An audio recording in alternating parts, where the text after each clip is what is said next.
01 Business Forum, l'hebdo, le débat. Débat transition numérique des entreprises. Alors, je le disais en titre, moins d'un patron sur 3 juge le numérique stratégique. Ça veut dire ça veut dire que ça a du mal à passer auprès des PME. Mais peut-être refaire un petit tour sur ce. On va en parler avec vous, Vincent Coas, directeur général du CESI, parce que c'est vous qui étiez à l'origine de ce baromètre, de ce sondage avec Ipsos, et puis ça a été diffusé dans le Figaro. Alors voilà, c'est le premier renseignement, c'est ça qu'on peut en sortir. Alors oui, c'est le premier étonnement. C'est vrai que 1 sur 3, ça paraît peu.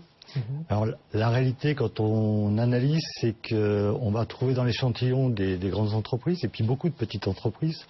Et c'est quand même beaucoup dans les PME, PMI que les dirigeants sous-estiment certainement l'importance stratégique, voire existentielle de la transformation numérique pour leur entreprise. Dans les grands groupes, je pense qu'aujourd'hui, tout le monde est à peu près au fait. Oui, et puis ils ont les équipes pour travailler autour de ça. Henri Isaac, le président du think tank Renaissance Numérique, on voit que donc là je disais, 2 patrons sur 3 sont assez sceptiques dans ces petites entreprises. Comment on explique ça? Moi je pense que c'est la révolution industrielle qu'on vit, parce que c'en est une. À la différence de la révolution du transport ou de l'énergie, qui ont été les 2 précédentes, elle est invisible. Le numérique, c'est difficilement visible. Il n'y a pas de puits de charbon qui sortent de terre. On parle d'informatique dans les nuages, dans le cloud. Donc, encore plus, appréhender la réalité de cette transformation industrielle et cette révolution technologique, pour beaucoup de patrons, c'est quand même très compliqué à comprendre. Ensuite, le deuxième point qui me semble important de souligner, c'est le fait qu'on n'est pas dans une politique qui est celle de l'offre. C'est-à-dire que ce n'est pas des nouveaux produits qui arrivent, ce sont de nouveaux usages. Et donc c'est une révolution qui part du client et qui va vers l'entreprise. Et donc évidemment les grandes sont plus touchées parce qu'elles ont davantage de clients, alors que les petites sont touchées dans un second temps et commencent à peine à comprendre l'enjeu auquel elles font face. Et donc je pense que ces 2 combinaisons, une révolution invisible, difficile à appréhender, et deuxièmement une révolution qui part des usages et donc de la demande et pas de l'offre, fait qu'une partie des patrons et notamment des plus petites entreprises a une difficulté à appréhender la nature de la transformation auquel ils font face. C'est-à-dire qu'au début, on a trop vu, ces patrons ont trop vu le numérique comme des outils. Ils se sont dit, voilà, j'ai la messagerie, je vais avoir des mobiles, pourquoi pas des tablettes, et sans voir le côté usage, dont on commençait à parler il y a 4-5 ans, mais on voit aujourd'hui que c'est par là qu'on doit aborder le numérique. Alors, en effet, au niveau des outils, smartphones, tablettes, que ce soit du côté des salariés que des patrons, je pense qu'il y a une vision qui est à peu près claire. Ce sont des outils qui sont faciles à utiliser. 80% des salariés se déclarent totalement à l'aise. Voilà, plutôt vécu positivement. Avec une productivité, peut-être un peu plus de stress vu des salariés, mais quand même c'est vécu positivement. Mais la transformation numérique, c'est pas que ça, c'est vraiment des changements de business model, c'est vraiment des évolutions qui sont lourdes au niveau des entreprises. Et c'est cette vision-là qui est une vision plus... il y a une transversalité qui est en train de se mettre en place, en effet, venant du client. Et ça va transformer à la fois l'activité des entreprises, mais aussi l'organisation des entreprises. Et ça, c'est pas nécessairement perçu. Philippe Dumont de Cisco, est-ce que ça... Alors vous allez... je ne vais pas vous agresser, mais c'est parler. Est-ce que ça n'a pas été un peu la faute des fournisseurs aussi? Alors, là on parle de Cisco, mais enfin les fournisseurs de façon générale, de trop parler des outils aussi au départ. Voilà, il fallait un PC, il fallait des matériels. On était un peu trop sur l'outil au départ. Enfin, les fournisseurs aussi ont dû faire leur transformation. Je dirais que c'est presque l'inverse. C'est parce que les fournisseurs, comme vous avez parlé d'Apple, et autres qui fournissent des outils qui vont permettre cette transition numérique ont été ont réussi complètement cette transition. Donc on a tous dans notre poche l'agent du changement qui va nous permettre de mettre en œuvre cette transition numérique. Par contre, ce qui n'a pas forcément été toujours perçu, c'est que la transition numérique, c'est pas un problème d'outils ou de capacité, c'est un changement de relation client-fournisseur. Et ça, pour le coup, c'est pas un problème de vendeur de technologie, c'est quelle va être ma relation et en quoi elle change. La désintermédiation, et ça, c'est pas de la technologie, donc c'est pas la faute des fournisseurs. Et puis aussi, les changements des modes de travail. Donc je dirais, les fournisseurs, paradoxalement, je pense ça a été au-delà de nos attentes. La vitesse est incroyable.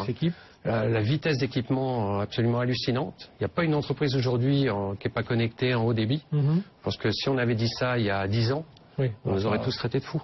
Alors justement, dans les chiffres, là, il y a 47% des patrons interrogés donc, dans ce baromètre saisi Ipsos pour le Figaro, 47% qui déclarent qu'il s'agit d'un phénomène de mode. C'est un peu fou. Alors c'est en effet là presque inquiétant, surtout qu'on compte quand même sur les PME, PMI pour les emplois de demain. C'est inquiétant. Alors je regardais, il y avait même un chiffre sur le BTP. On travaille beaucoup dans le BTP. On sait que la maquette numérique, le BIM, va révolutionner ce marché et que ça va avoir un impact fort à la fois sur les grands groupes, mais également sur l'ensemble du secteur. Donc là, il y a certainement un travail de pédagogie qui reste à faire. Très bien, ben on va poursuivre dans un instant. Je vous repose la question aussi à Henri Zach. On se retrouve tout de suite. On marque une courte pause sur BFM Business et on se retrouve pour continuer à parler justement de ces chiffres voilà, un peu surprenants, un peu paradoxaux. Vous allez comprendre pourquoi dans un instant. Parce que les salariés, eux, sont plutôt pour cette... pensent qu'il y a justement beaucoup à faire. Il y a un enjeu stratégique autour du numérique, beaucoup plus que leurs patrons, en tout cas dans les très petites entreprises. A tout de suite sur BFM Business. 01 Business Forum, l'hebdo, le magazine de la transformation numérique. 01 Business Forum, l'hebdo, le magazine de la transformation numérique. Frédéric Simotel sur BFM Business. On reprend notre débat sur la transition numérique des entreprises et les petites entreprises qui ont, en tout cas leurs patrons, qui ont du mal à voir tous ces enjeux avec nos invités. Vincent Coas, directeur général du CESI, c'est le Centre d'enseignement supérieur et formation professionnelle. Centre d'études supérieures. Centre d'études supérieures. Moi j'avais marqué enseignement supérieur. Centre d'études supérieures, peut bien me corriger. Vincent Coas, Henri Zach, président du think tank Renaissance numérique et vice-président de l'université Paris-Dauphine, et Philippe Dumont, directeur en charge des services numériques pour la ville chez Cisco, et Frédéric Bianchi qui continue à nous accompagner. Juste avant la pause, on parlait de ce chiffre, oui, moins surprenant, mais peut-être inquiétant, des 47% de patrons qui déclarent qu'il s'agit plus d'un phénomène de mode, ce côté numérique.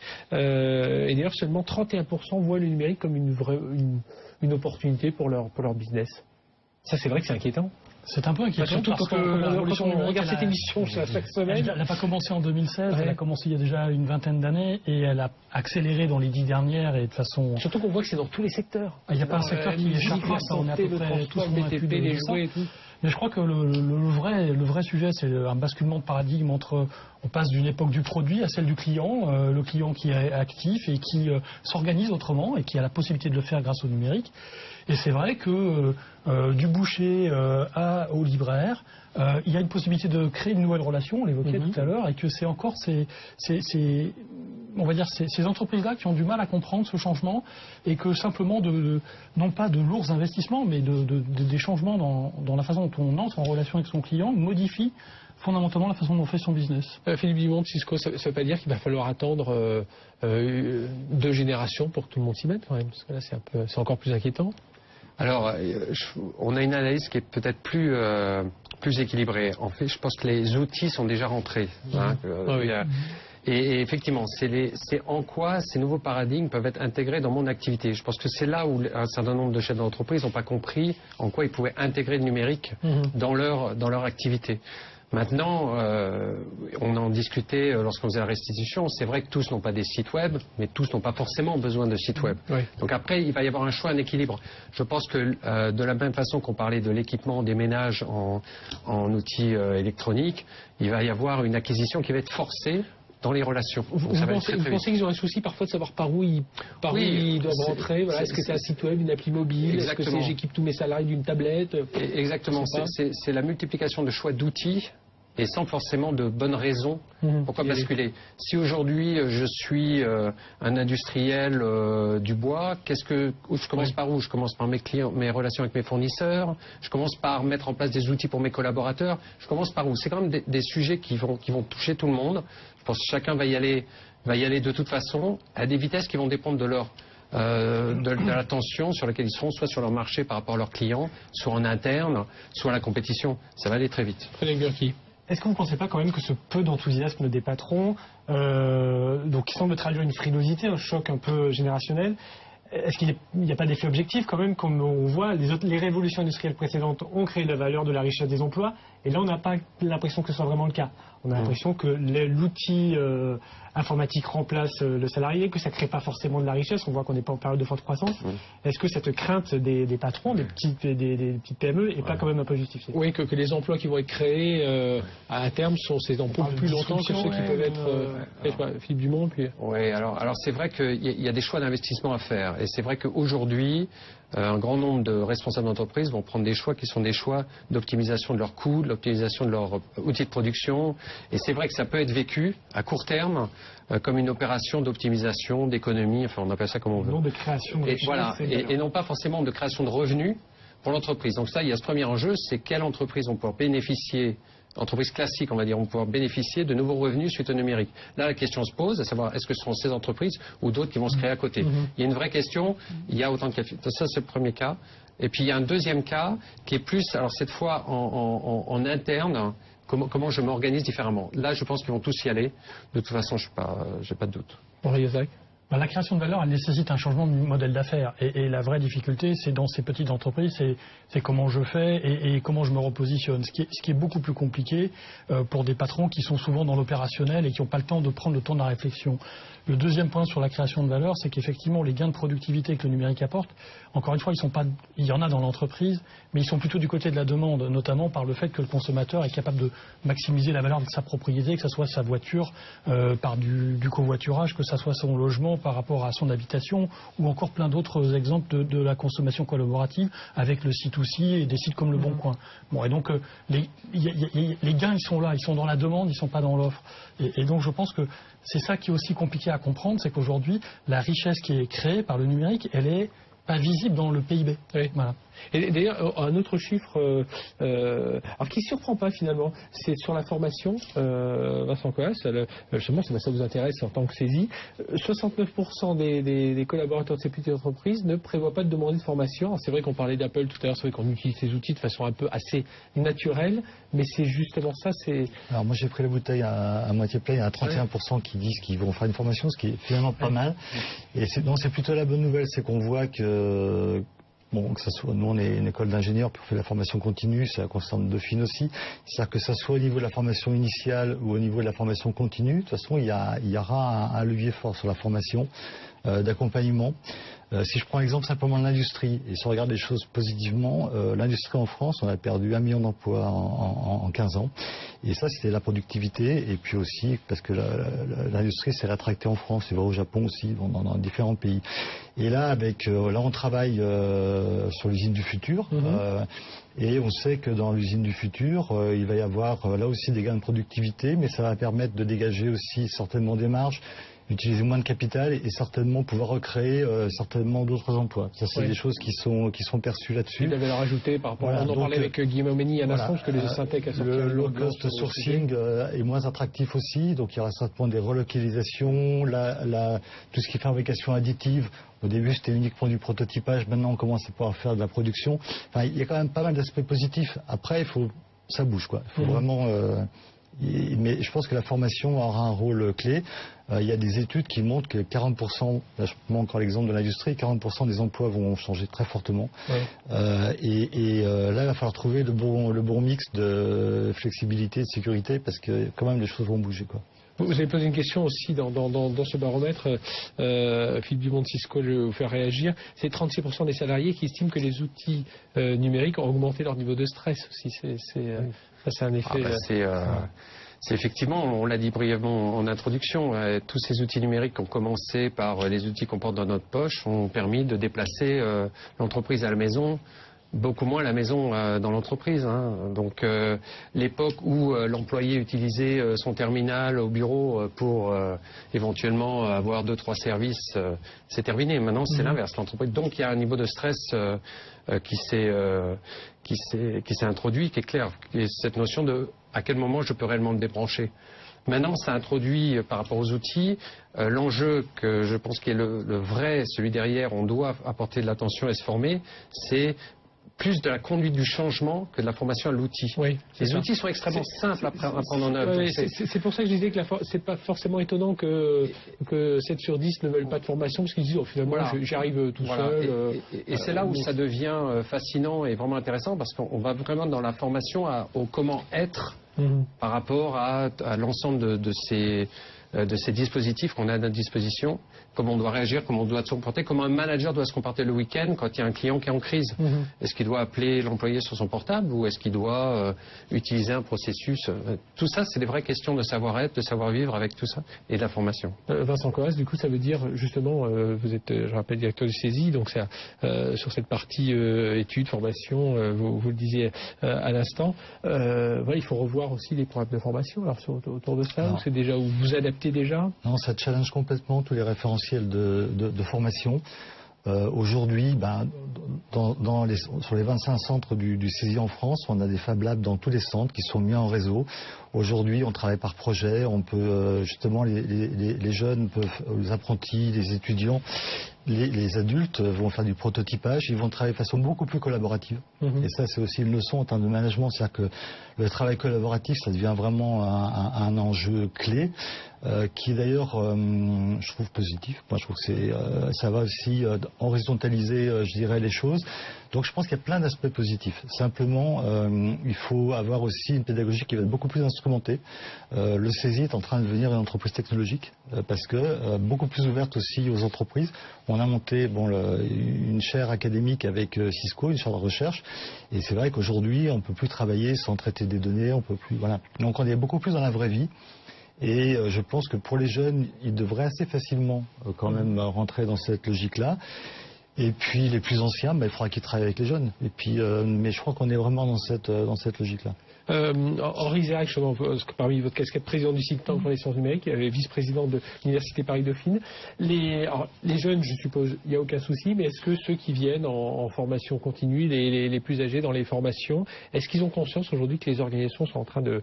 Alors, exploser n'est pas le bon terme, parce qu'on a l'impression que c'est le bazar, mais de se transformer. On n'a plus une organisation pyramidale, on va sur un projet, on va dépendre d'une personne, et puis on va piloter 15 personnes, puis dans un autre projet, on va être soi-même piloté. Ça aussi, c'est en train de changer. Alors, petite parenthèse, tous les jeunes ne sont pas à l'aise avec le numérique. Oui, oui c'est vrai, il faut le rappeler aussi. Ces choses-là. On a encore beaucoup de travail à faire, notamment sur les appropriations notamment l'algorithmie, la donnée, le code, tout ça. Tous ne sont pas du tout à l'aise. Donc attention. Et quant à la formation continue, oui, on voit arriver, et on en a pas mal à Dauphine, dans nos formations, de cadres qui sentent bien qu'il se passe vraiment quelque chose, que les principes de management sur lesquels ils fonctionnent sont peu opérants, qu'ils ont du mal à intégrer justement des nouveaux collaborateurs dans leurs équipes. Et finalement, ce travail collaboratif que vous évoquiez, cette mise en réseau du travail et la plateformisation des relations, et c'est ce qu'on essaye de leur apprendre dans certaines de nos formations, elle est au cœur des préoccupations des cadres que l'on voit passer chez nous. Oui.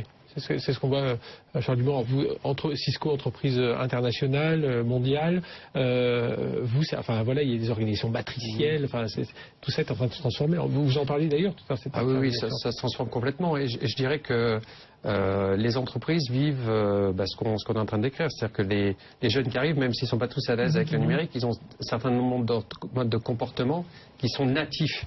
Quand même, malgré tout, s'ils ne sont pas à l'aise avec l'algorithmique, ils sont quand même relativement à l'aise avec WhatsApp ou équivalent. Oui. Ils sont relativement à l'aise avec les SMS, voire sur à l'aise. Donc ça veut dire que le mode de communication est bouleversé. Ce qui veut dire que le management est sous pression. Mais de la même façon que les industriels sont sous pression, et nous, ce qu'on prend comme image que sur eux, nos employés attendent d'avoir au sein de l'entreprise un niveau de facilité d'outils ce qu'ils trouvent à l'extérieur. Donc c'est vrai qu'en termes de mode de travail collaboratif, il y a des fortes demandes qui sont porteurs de dynamisme.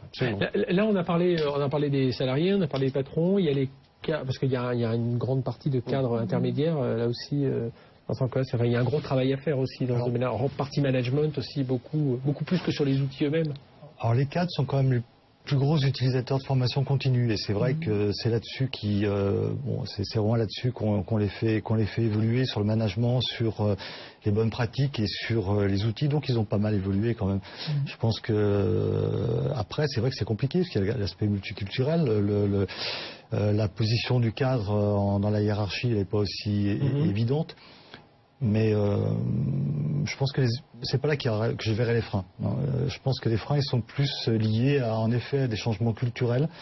Et puis, il y a quand même les business models aussi qui évoluent assez fortement. Oui, donc, il y a aussi des gens qui s'estiment protégés par la réglementation. Donc, ils cherchent à garder la rente. Et c'est justement ceux qui sont le plus en risque, ceux qui ont une rente. Voilà. Donc, ça... Bien, messieurs, merci en tout cas. Beaucoup d'enseignements dans cette étude qu'on peut retrouver, j'imagine, sur le site du CESI, cette étude Ipsos CESI, donc sur ces salariés, ces patrons, ces cadres, leur vision du numérique. Donc, des chiffres...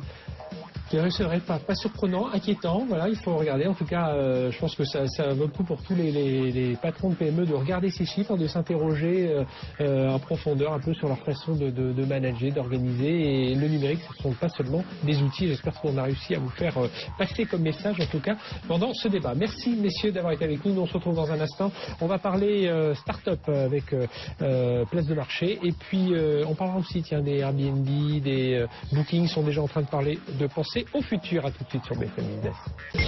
01 Business Forum, l'hebdo, le magazine de la transformation numérique.